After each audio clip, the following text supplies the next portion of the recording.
episode 88 of the Hooks In MMA podcast. We're jumping right into easy lines this week. We've got a big fight night across the pond in the UK featuring Curtis Blaydes versus Tom Aspinall as the main headline fight, but a lot of great undercard fights. So you want to stick around for our picks here. We're going to be getting ahead of that book, and we'll be meeting you at the cashier. It's going to be an early one. Looks like 5:30 Eastern time is that main fight. So we'll see you there just after dinner at the cashier and celebrate the night, bet on some baseball, and keep the ball rolling. So we're going to start on the prelims here, talk through some of these maybe lesser known guys, some of these prospects, give you some value plays, and head on into the main card. So kick us off, Zoni, and we'll get right into it.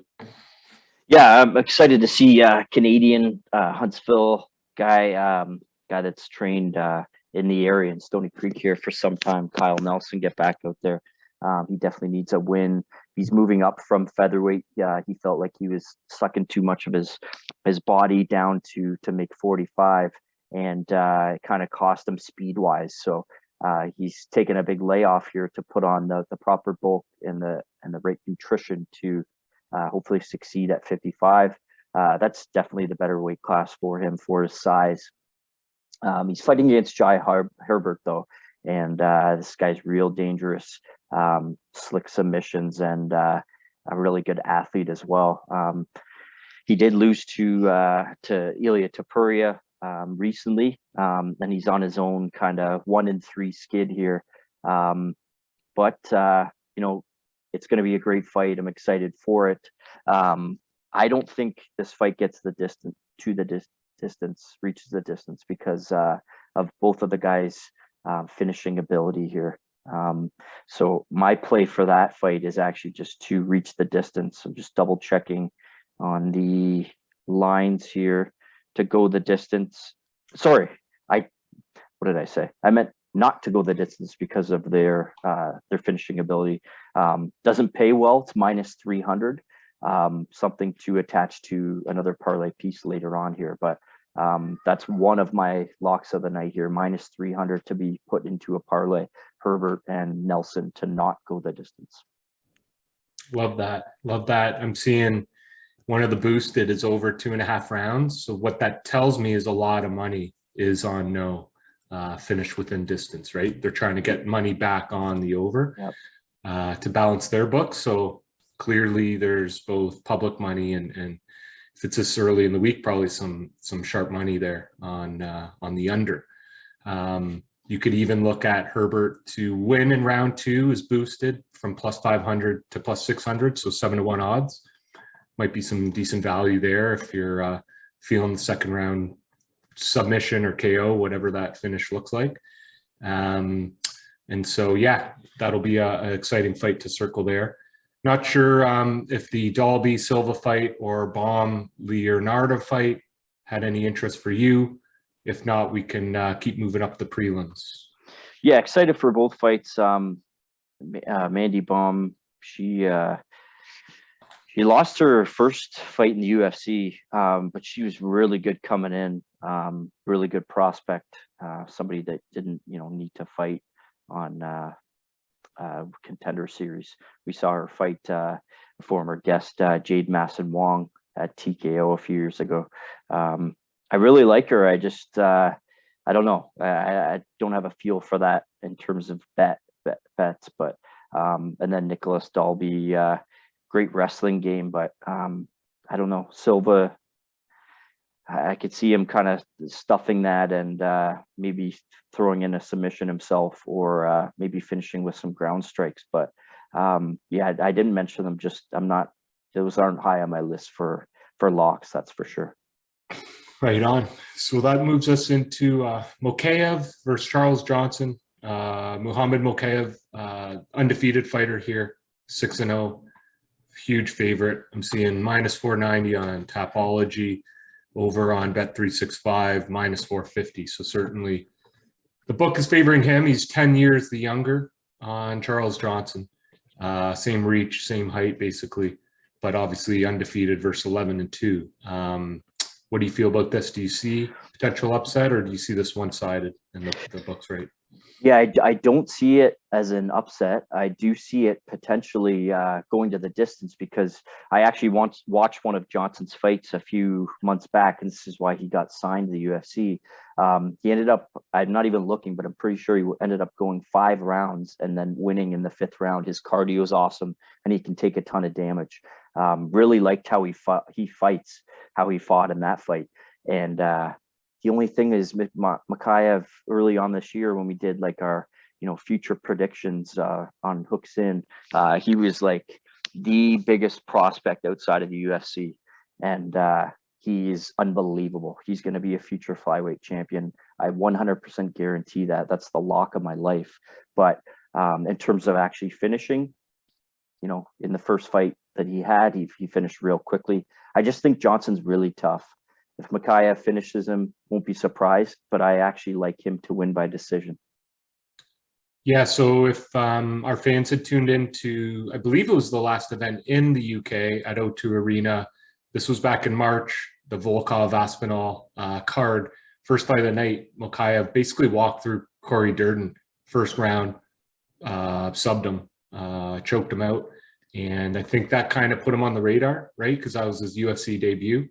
And so they're giving him another UK event here, and it seems like that outcome will likely repeat. It's only -110 for finish, so not much value, but it could be something to throw in a parlay because I do see him finishing within the 3 rounds. So that one looks pretty good. Not much of a competitive fight, but should be an exciting finish. And then we got Makwan Amirkhani versus Jonathan Pierce. This one looks a little bit closer, with Pierce being the slight favorite or moderate favorite. How are you feeling on this? Yeah, I love the plus money here. Amirkhani, as we know, has the best Tapology profile picture in the game. And he was losing his last fight and slipped in one of the dirtiest, slickest submissions you could see to get his, foot out of the loser column. I really, really like him to win this, especially at plus money. He's dangerous everywhere. Pierce's wrestling game is very strong, but Amirkhani, again, he might even slip in another submission here. If Pierce gets frustrated with the takedowns and is forced to be on the feet, I like Amirkhani's game. I love him this weekend. I would agree. Like, I do feel the odds are slightly off. I see this being more of a pick'em. And I guess, you know what, when you do look at the difference between Bet365 and Tapology, there is a bit of a delta, right? So I'm seeing plus 170 Bet365, plus 185 on Tapology. So there is money coming in on Amirkhani. They must already know this guy's the real deal. And yeah, I think there is definitely value on the plus. If you get into like the prop betting here, it does look pretty juicy, to be honest. Like Amirkhani, if he squeaks out a decision, right, plus 600, like that's unreal value. It really is. For like these guys, sure they can hit, but they're only 145ers, and it wouldn't be like unrealistic to think this goes all 3 rounds, kind of close 29-28 type decision there. Could definitely see that. And yeah, just might be a nice spot there to 7x your money. So that gets us into Nathaniel Wood, Charles Rosa, another big swinging heavy favorite in Wood, -550, plus 400 for Rosa. What about here? Any chance at an upset, or is it pretty? There's definitely a chance of an upset. The layoff for Wood scares me, and this is more of a value play. I'm not saying Charles Rosa, I'm locking him in for the win. He's a big underdog for a reason, but he's been in there with everyone, and he's not going to see anything he hasn't seen before. And he's also going to be fighting for his UFC contract and his future. So I definitely could see him upsetting here, especially at that widespread margin of a betting line. Yeah, it's a good call out, right? So to look at this, Wood basically had 3 canceled bouts throughout the last year and a half. His last fight dates back to 2020, kind of middle of COVID there on Fight Island. That was the one, if you guys remember, UFC 254, it was fight of the night. Really close fight versus Casey Kenny. He did lose by decision, but that long layoff kind of scares me, to your point. So if you click into that, oof, we're seeing a ton of value. Rosa to win by decision, plus 900 boosted. That's pretty wild. And then by finish, plus 850. So like huge return, regardless of where you go. And I mean, it's not unrealistic to see that happening. It's not. And then again, you can't really put on Wood because there's no return there. There's no value on the minus 500, 550. No. So I think it's a dog or fade. If you're feeling a little risky, let's go dog and hope for the best. And then we've got Mark Diakisi versus Damir Hadzovic, Bosnian bomber. I like that nickname. And again, a bit of a wild line, minus 300 for Diakisi, plus 255. That's Tapology. And even, well, minus 350 on Bet365 for Diakisi. Yeah. So no betting advice here. I would just say tune in for this fight because it's going to be absolutely wild. Somebody's getting finished. So not go the distance. I don't even know what that is, but that would be what I'd put my money on for this fight. It's a pick 'em. It's a pick 'em. It's wow. minus 110 to go to points, minus 125 to not. So there could be a nice one there. Yeah, it could be a wild fight and no finish, but I put it up as contender for fight of the night pre-fight here. So it's definitely a must-watch fight. But in betting lines myself, I don't have any. Yeah. So let's just say the under there looks juicy. If you do go under 2.5 rounds, it's plus 100. So you get plus money. Nice. If you're feeling risky, under 1.5 is plus 175, which much tougher to happen, of course. But I like the under 2.5. That's not bad at all. Hey, it's a double your money. And again, if it's a parlay, that really helps juice that multiplier. Yeah. So that heads us into, I believe he's Slovakian here, Klein versus Mason Jones. Not too familiar with Jones. I do know Klein because obviously not many guys coming out of Slovakia here in the UFC, and he's pretty proud of that, always has the flag flying. He did kind of go through a little fight losing streak, but he did bounce back with a split decision win over Devontae Smith. How you feeling about this one? Because I guess this one here is, maybe one of those sneaky ones. Oh, it's just like the one I was just talking about. And again, I don't have any betting lines, but I might be sprinkling on Klein because I love the way this guy fights. I thought he was going to put away Smith, and I was surprised to see it a split decision. But that left hand, he's southpaw, and he uses kicks really well. But Mason Jones is fucking so tough, man. Like one of the toughest guys in the UFC. He can take so much damage. So I'm probably going to stay away from it. No betting lines, but again, must watch. Yeah, absolutely. It's kind of hard, right? Because Jones, he's only had 3 fights. He had no contest in UFC, but super small sample size. He's only 11-1, so only 12 pro fights. So it's kind of, betting, shooting into the dark. But I do see a potential fight of the night here. You look at the tail of the tape, it's almost identical. Age is the same. Reach is the same. Slight height advantage to Jones, but otherwise these guys are virtually identical. So that's a good one there on the prelims, of course. And this parlays us into the main card, which me personally, one of the ones I've circled and might be my fight of the night contender. I know we have varying picks here, but it's still one we should be breaking down. And that's Paul Craig versus Vulcan Ozdimir. Yeah, fantastic fight. We got our little side bet, $10, $15 return for you if you win. Craig's been unbelievable. He can submit anyone, anywhere, at any time. Scary ass dude. Ozdimir's had a bit of a drop in performance recently. I just don't think he's done. I think you mentioned earlier, I went and checked. You said he's a couple of years younger. I think he's 30 or 32, one of the two. And I don't think he's done. Like he's had a couple blips, but he's lost to really good competition as well. He's got maybe the best boxing in the entire division. So where's this fight going to go? If it stands up, he wins. If it goes to the ground, Craig wins. I just like his takedown defense ability. Not to say that Craig won't get him down. But if you watched last fight, Craig, was it Krylov he fought? Yeah. Yeah, in the UK.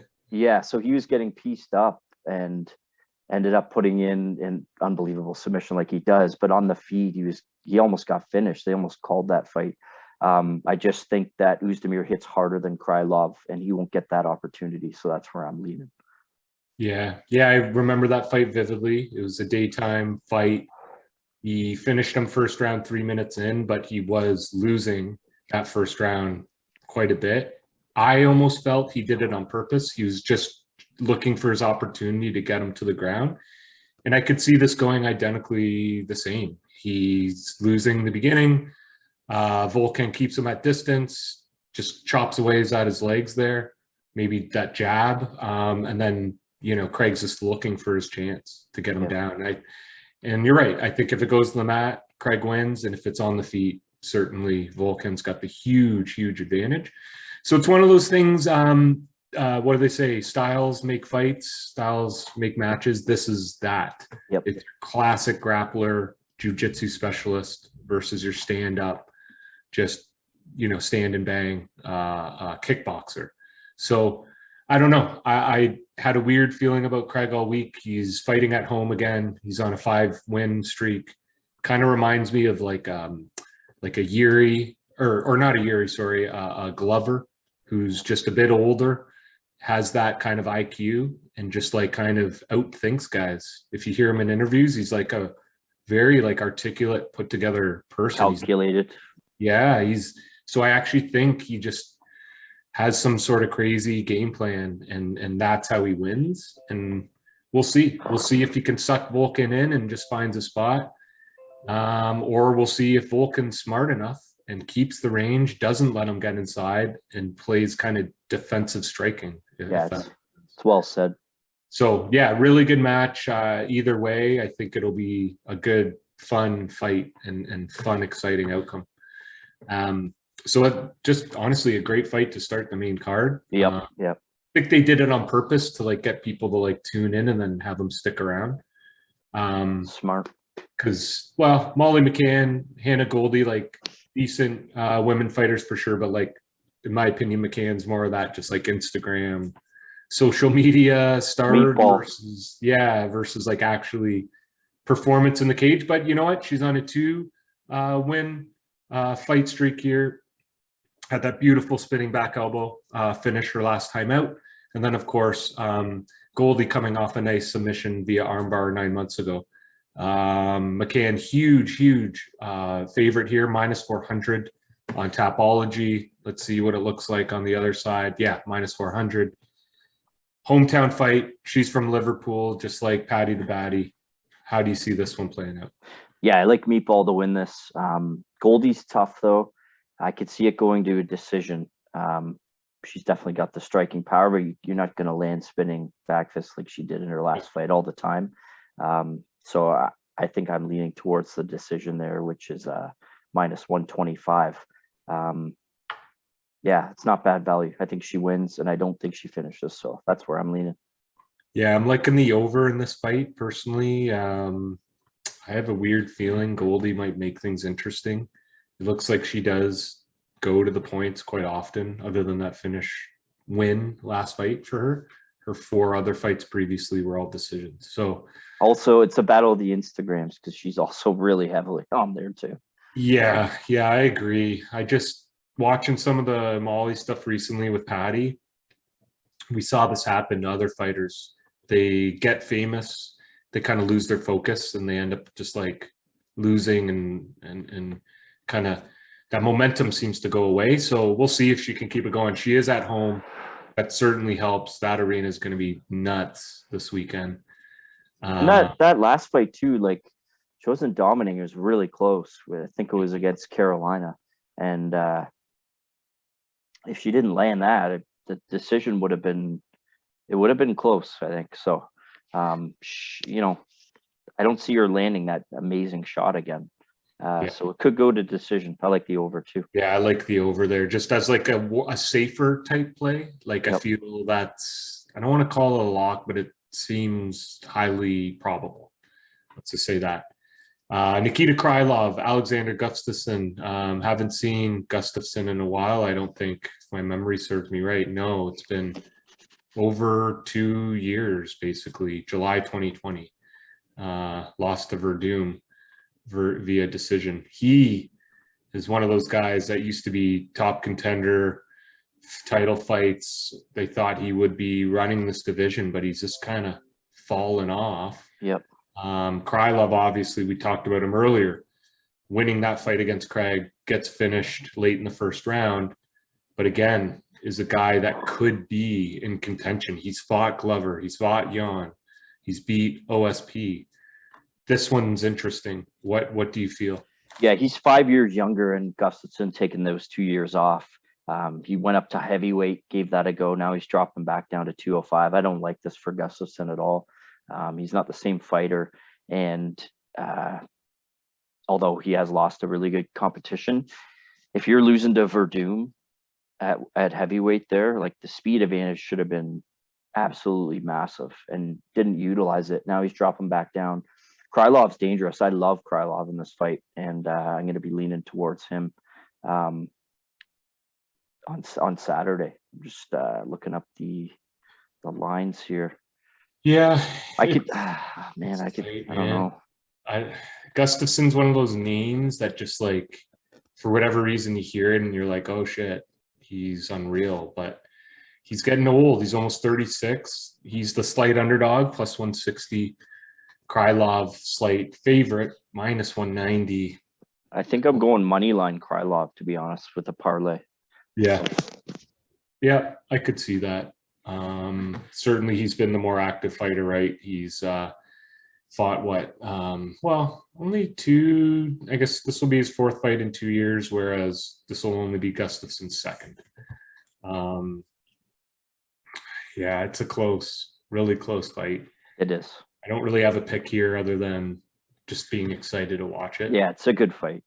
So yeah, tune in for that one. You don't want to be turning away, because arguably the best guy on the mic in the entire organization, if not all of pro sports, is right after, and that's Paddy the Baddy Pimblett squaring off against Jordan Leavitt. A lot of bad blood exchanged today on the presser. I don't know. I don't really think the Monkey King poses a threat.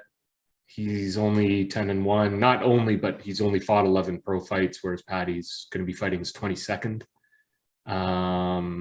Obviously heavy favorite there on Paddy, coming in minus 260, 250 on Bet365. Really like Paddy. Think he gets a finish here, but again, odds not paying that well. How do you see this?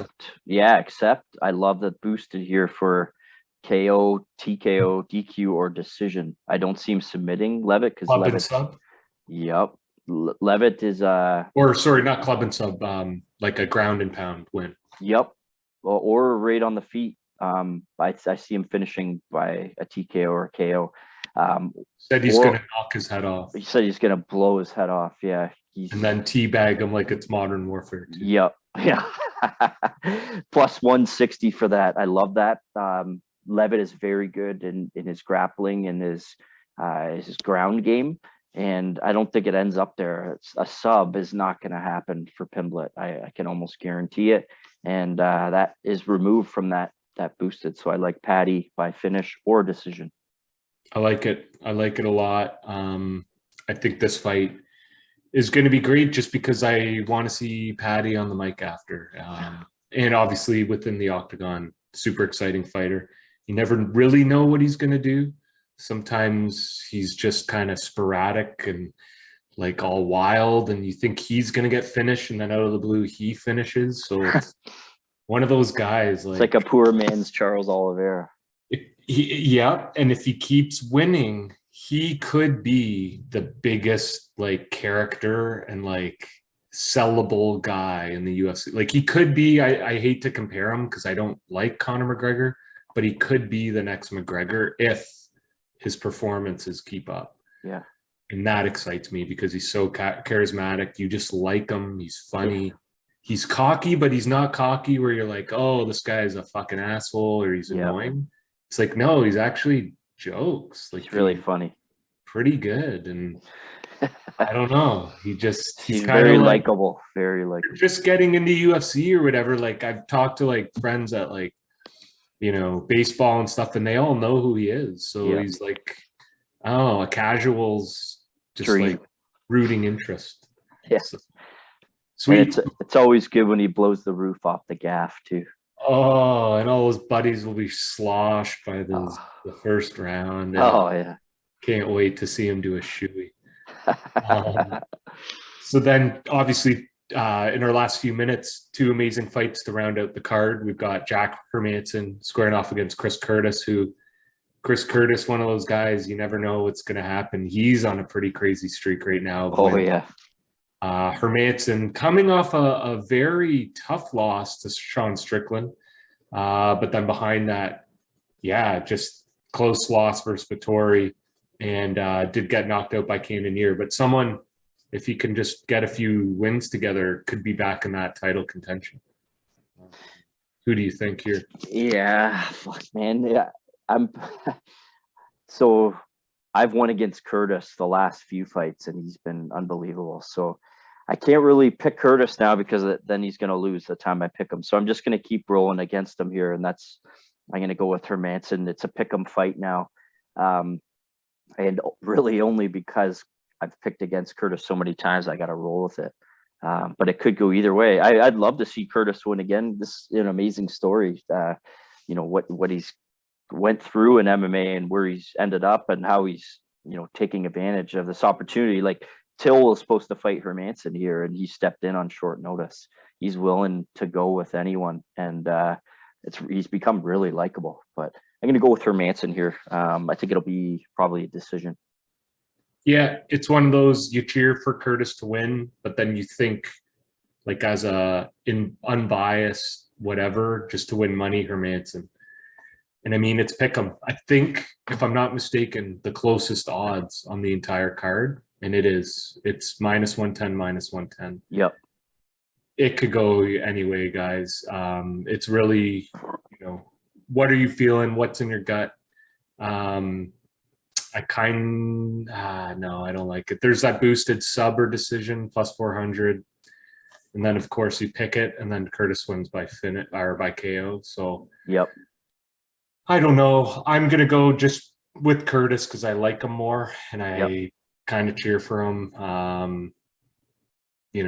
By finish is +210. That's decent.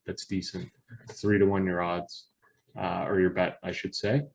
And then sliding right into the main event, Tom Aspinall, Curtis Blaydes, both at the top of their division. Arguably, Aspinall's looked incredible. Yeah. Really crazy streak he's on. And you know what? Blaydes, too. He looked unbelievable versus Dawkins. He just crushed him. And really the only blemish there recently is that KO lost to Lewis, which we predicted and bet on. He was the favorite in that fight. So this one's weird to see because it is almost pick 'em, but you've got a guy who's fought the who's who and then a prospect who hasn't fought anyone that great other than, let's say, Volkov. I guess he's beat Orlovsky, but he's on the downswing of his career. What do you think? Yeah, the way you're speaking there, you're leaning me a little bit more towards Blaydes' side, but Aspinall looks phenomenal. He hasn't shown everything yet, and he spoke about that today. I was listening to his interview. He can win in any way. Like he could grapple, which I think is going to benefit him against Blaydes because that's his best attribute. And the way he beat Volkov was unbelievable. Like Volkov didn't even have a chance. Like he absolutely dominated him. It was crazy to see. It's going to be a good fight, but I'm leaning towards Aspinall. This guy's fucking sick. Yep, I would say of the heavyweight division, he's my favorite right now. I would love to see him get a run at the title if he can keep stringing wins. And I don't think he's that far off. I think if he gets a finish here, he's in that top contender discussion. And Hooks, Hooks in January prediction said he would fight for the title by the end of 2022. So we did say, and that it's setting up for that, right? Because he is coming off. What is this? Every one of his last 5 wins has been by finish, which like that's almost like Hamzat. Yeah. And even before the 5, let's see, 2. Yeah, they're all finishes. And then like, yeah, you got to go back 2016. You lost by legal elbow. Fuck. So he was winning and then threw it wrong. The 2015, he lost by heel hook. That's 7 years ago. He was only 3-0 at the time. He's never got to decision in his life. He's always won by finish. This guy is nuts. He finishes again. Let's see. What's Boosty saying? Finish in round 1 by knockout. Plus 700. Him to win in round 2. Doesn't matter by sub or by knockout, plus 700. I'd say, guys, sprinkle on both of those. This isn't going over. It can't. The overpay is pretty good. I just don't see it. Under 2.5 rounds, minus 120. I like that. It's a really sneaky daytime card, guys. So let's lock in those parlays. We'll be posting our picks on our Instagram, Facebook.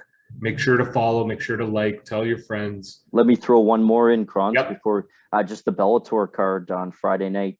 Just the main event. Douglas Lima and Jason Jackson. Really good fight. Jackson's been on a tear, but I think it ends. And the plus money to Lima here. This is probably a #1 contender fight at welterweight. And I love the plus money on Lima. I mean, the guy's unbelievable. He's just lost to a couple amazing guys. So Jackson's has all been decisions, if I'm not wrong. And, you know, I just think Lima's fought more tougher guys and has a better strength of schedule, which we talk about all the time on here. So I love the plus money on Lima for Friday night.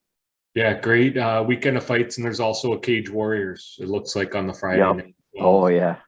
So much action to be had. And can't wait to see you guys back for episode 89 next week. We got a pay-per-view coming up. So as always, best of luck. See you at the cashier. Let's get it.